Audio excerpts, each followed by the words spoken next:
լուրջ խնդիր կա։ Հիմա եթե մենք դիմենք, ասենք դելֆիններն եկել են այդտեղ, մեզ ոչ մեկը ոչ մի բան չի պատասխանի։ Էդ էլ գիտեք ներքին կարգով ենք իմացել, մեր գործընկերները, որոնք ունեն հսկա մի մեծ կայք, վեբսայթ ունեն, փրկենք դելֆիններին, Spasiti Delfine, Ուկրաինայում, կարող եք մտնել նայել։ Նրանք պարբերաբար, ուրեմն, այնտեղ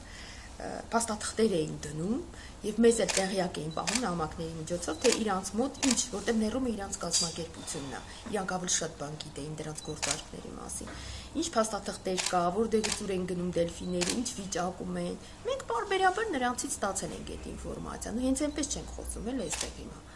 Այնպես է, որ ունենք այդ ինֆորմացիան, իրենցից բավական լուրջ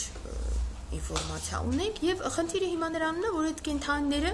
լավա որ չեն սատկել, լավա որ ռեաբիլիտացիա պիտի անցնեն, մենք ուրախ ենք իհարկե, ու լավա որ դելֆինարին փակվեց։ Չնայած նրան որ փակեցին մի քիչ ավելի ուշ, նրանք այն ժամանակ պիտի փակեին, երբ որ